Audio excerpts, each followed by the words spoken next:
Welcome back to my channel. This is my 1996 Volvo 850, and today we're going to do what we discussed in part 1.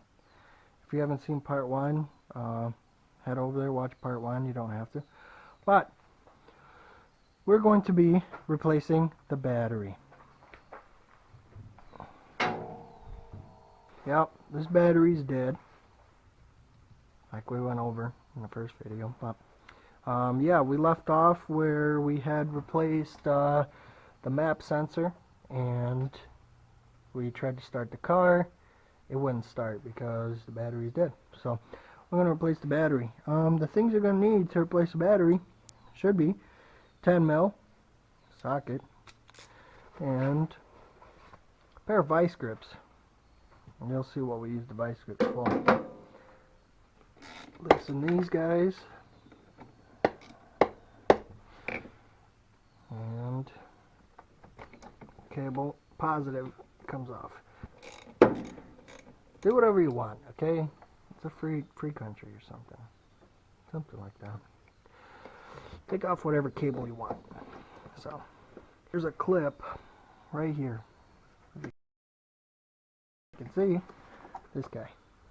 What I like to do is I like to take this guy off very gently. Just wiggle him and just jam him in there somewhere. So just pull on this guy, he comes out, and that's all that holds your battery in. If you're missing that clip, well, I don't know what to tell you. But yeah, and then, you know, just grab the handles, slide the battery out, move these cables, and the battery comes out just like that. We got a new battery. Let's put it in. Alright, so negative side is here, positive side is here. Got this little tab thing. So we'll put it in there. Make sure you slide it in properly like that, and then slide it up against the wall. Alright, then put this guy back in. He goes right here. Just once he's lined up, pop him down. Battery's locked in.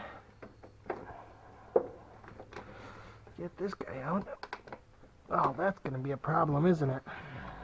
Well, just make sure you pull the negative out first before you slide the battery in. Put the negative on, and then lock it back in there. Okay, so that's what you need the vice grips for. You take this, knock them down, you know, spread the jaws out a little bit so it locks itself in good. Tighten them down.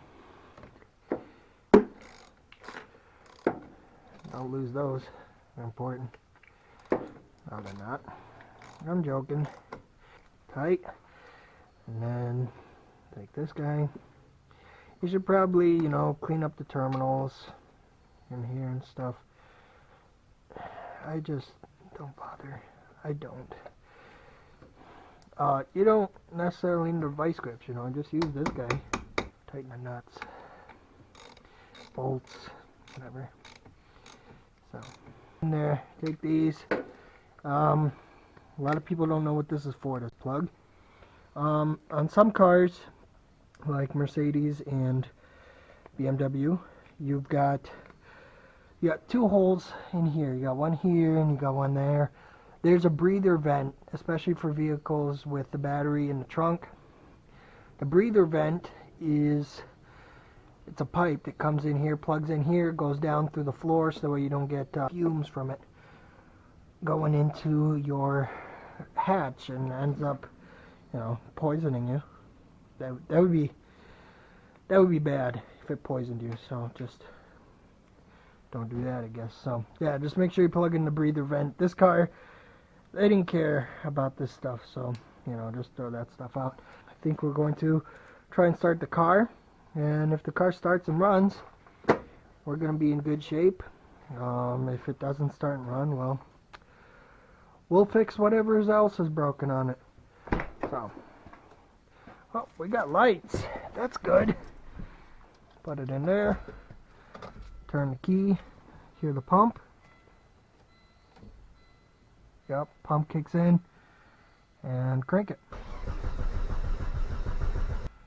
Oh, something's not right. Let's try to figure out what's causing that. Let's look. This guy's plugged in.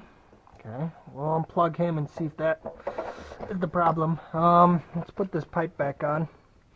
It's a pump that pumps more air in here. It's to prevent boost lag and all that stuff. Yeah, we might have lost our injector relay, but we'll see. Yeah, I think we might have lost our injector relay, because I don't hear it clicking. Let's see here. Yeah, we can hear the buzzing and stuff. The injector relay is right here. I don't know if you can see, but there's that plug right there, that red wire, that's supposed to be plugged in. So let me plug that in. And man, this is difficult to film. Really difficult to film. Let's try. I try to open this guy up. Yeah, that's what happened. You know, these plugs, they fall apart, and you know, it stops working because of it. Yeah, hear that? The injector's kicking in. So yeah, that's what happened. We lost this plug, but I just heard the injectors go do their thing. It should start right up. Oh, look at that. Starts right up. She's idling good. No idea if it's charging or not. Let's see here. Let's see. Yeah.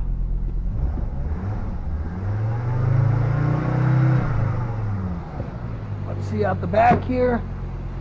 Oh, she's burning a little bit of smoke. Yeah, you can see the blue smoke. It's always a good sign. Things are working properly. We only have an ABS light, no check engine light, which tells me that that speed sensor on the passenger side is what we need to replace. Yeah, she's a little steaming. She's steaming, smoking, whatever. Let's check the blow-by. She's got none. She's got no blow-by. Yeah, there's no blow-by. That's a good thing. It really is. Yeah, but we got the new battery in, so it's working pretty good. And yeah, there's a speed sensor in this guy that either the bearing is going bad or the sensor itself is bad. Something in it is bad. We got to replace it. Water that builds up on the exhaust and it creates smoke. So the other way you can check for blow-by is opening this cap.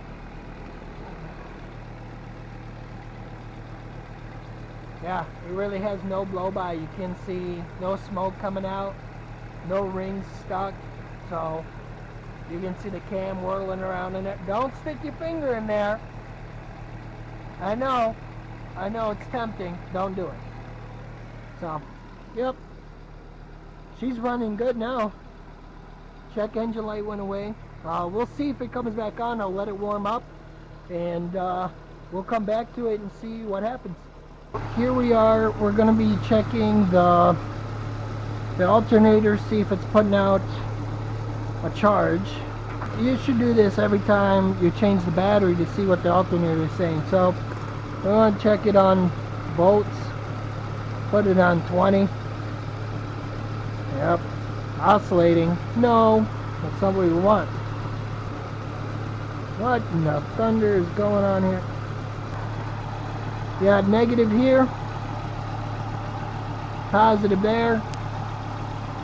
You know, plug it in, and looks like the alternator is putting out 13.3, which is okay. It's not the best. I wish it was a little more than that, but no. You know, You can check it again here. You put it on negative. You can always, you know, find a good ground here. Connect it there. See what it's putting out. Yep. There's a little bit of resistance, so it's going to be a little less. And at the battery, yeah, so a few volt difference. So check for that. Harbor Freight, guys. That's where you get this guy, Harbor Freight. So let's check and see if that check engine light came back on, and if it didn't, we fixed the issue. Oh, we got a check engine light on, so wonder what that's about. We're going to figure out how to diagnose the check engine light. For people that don't know, this is a coin holder and it says OBD2. It's right there. We'll plug it in. Nice and... Oh! It's going crazy on me now. OBD2. We'll just go with this because it's this car's so old that if you try to put the VIN in, it doesn't recognize the VIN and it freaks out and it doesn't work. So we'll go with this. It finally loaded up and it's still saying intake temperature sensor, so I'm not sure what that is. It's a different code than that mass airflow, so we'll look it up. Put the battery in, the car started right up, and that check engine light went away because we replaced this guy. And the only thing that's left to do before this car can be back on the road, replace the speed sensor in the passenger side hub. Follow along. I'll catch you next time.